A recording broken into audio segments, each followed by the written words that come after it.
کسی نے حضرت علی سے کہا تھا کسی امانتدار کی بات سناؤ، تو کہنے لگے سناتا ہوں فاروق اعظم کی بات۔ کیسے؟ فرمانے لگے میں عمر سے ملنے گیا، یہ اخلاق ہے۔ حضرت علی شیر خدا فرماتے ہیں میں عمر سے ملنے گیا، فاروق اعظم سے، جب میں یہ ان کے اخلاق کی بات بتا رہے ہیں۔ کہتے جب میں ان کے پاس گیا تو دیا جل رہا تھا، اندر داخل ہوتے ہی سلام لیا تو حال چال پوچھنے کی بجائے عمر پوچھنے لگے کہ علی کوئی سرکاری کام آئے ہو، دینی کام آئے ہو یا ذاتی کام آئے ہو؟ تو حضرت علی رضی اللہ تعالیٰ عنہ فرماتے ہیں میں نے کہا کہ میں تو ذاتی کام سے آیا ہوں۔ تو کہتے ہیں عمر جلدی سے اٹھے اور دیا انہوں نے گل کر دیا، چراغ بجھا دی۔ کہتے ہیں میں نے کہا کہ عمر چراغ کیوں بجھایا ہے؟ عمر فاروق رضی اللہ تعالیٰ عنہ فرمانے لگے میں سرکاری دستاویزات لکھ رہا تھا، تو یہ سرکار کا دیا جل رہا تھا اتنی دیر تک، اب ہم ذاتی بات کرنے لگے ہیں، یہ ڈر لگتا ہے چند قطرے تیل ذاتیات کے لیے استعمال ہو گیا تو رب کی بارگاہ میں کیا جواب دینا۔ یہ اخلاقی قدریں ہیں، اخلاقی قدریں۔ جس قوم کے اندر اخلاقی قدریں بحال رہتی ہیں وہ قوم زندہ رہتی ہے۔ حضرت فاروق اعظم رضی اللہ تعالیٰ عنہ نے محل کوئی نہیں بنایا، پارلیمنٹ کوئی نہیں تھی، سینٹ کا اجلاس کہیں بھی نہیں ہوتا تھا۔ حضرت فاروق اعظم رضی اللہ تعالیٰ عنہ نے نہ کوئی صدر ہاؤس بنایا، نہ وزیر اعظم ہاؤس بنایا، نہ حضرت فاروق اعظم نے کوئی پارٹی بنائی، نہ کسی کے صدر بنا، نہ کسی جمعیت کی صدارت کی، بس اخلاقی قدریں انہوں نے بحال رکھی۔ ابو بکر صدیق ہوں، فاروق اعظم ہو،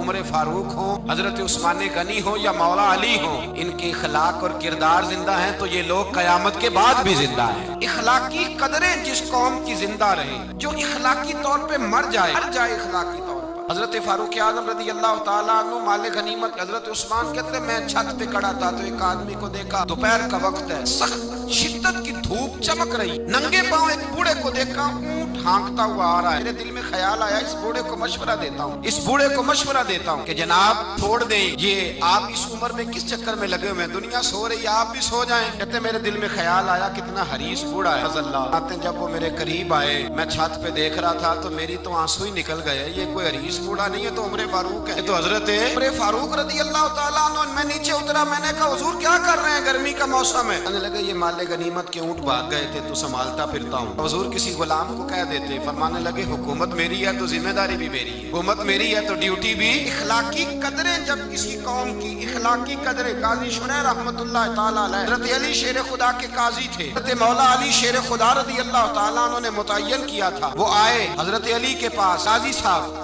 کہنے لگے حضور میرا استعفیٰ قبول کر لیں، چیف جسٹس نہیں بن سکتا، میں امور نہیں چلا سکتا عدالت کے۔ حضرت علی نے فرمایا قاضی صاحب کیا ہوا؟ کہنے لگے دو پارٹیوں کا مقدمہ میرے پاس تھا تو کل ایک پارٹی 10 کلو کھجوریں لے کے آ گئی ہے میرے پاس، تو حضرت علی فرمانے لگے آپ نے قبول کر لی ہیں؟ کہنے لگے ضرورت تھی میں قبول کر لیتا۔ میں نے ان سے کہا ہے خبردار تم نے سوچا کیسے، جھڑک دیا ہے، قبول نہیں کی، تو کہا پھر آپ استعفیٰ کیوں دے رہے ہیں؟ تو یہ امت مسلمہ کی اخلاقی قدریں ہیں، یہ امت مسلمہ کا رنگ ہے، اپنی ملت پر قیاس اقوام مغرب سے نہ کر، آس ہے ترکیب میں قوم رسول ہاشمی، قدریں ہیں ملت اسلامیہ کی۔ حاجی صاحب کہنے لگے حضور ان لوگوں نے میرے بارے میں سوچ لیا ہے کہ میں رشوت لے سکتا ہوں، وہ سوچ لیا ہے کہ میں پیسے پکڑ لوں گا، 10 کلو کھجوریں لے آئے۔ جس کے بارے میں قوم سوچ لینا کہ رشوت لے سکتا ہے، سوچ بھی لے، بندہ قاضی بننے کے قابل ہے، قاضی بننے کے قابل نہیں ہوتا۔ لہذا انہوں نے چونکہ سوچ لیا ہے، لہذا اب میں اپنے اخلاق کو اتنا بلند نہیں جانتا کہ میں کرسی عدالت پر بیٹھ کر مقدمے کا جاگے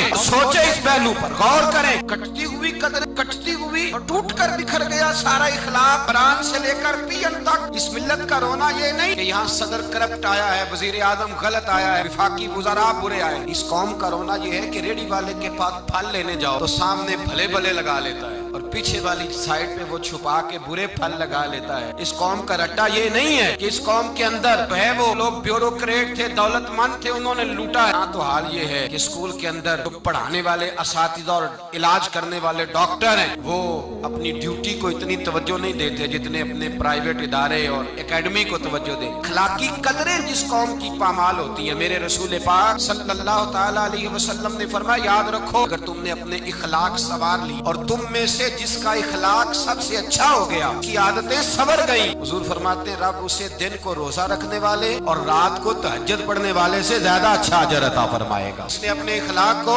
اچھا کر لیا، اپنی عادتوں کو سنوار لیا اور فرمایا میں تمہارے اخلاق سنوارنے آیا ہوں، میں تمہاری عادتیں نکھارنے آیا۔ میرے رسول پاک علیہ الصلوۃ والسلام نے اخلاقی قدریں، معیار بلند کیا اخلاقی قدروں کا معیار۔ لوگوں پر بوجھ بن جاتا تھا اگر کسی کا ایک پیسہ کسی کے ہاتھ آتا تھا، اس کو رات نیند نہیں آتی، محال ہوتا تھا، یہ اخلاق تھا۔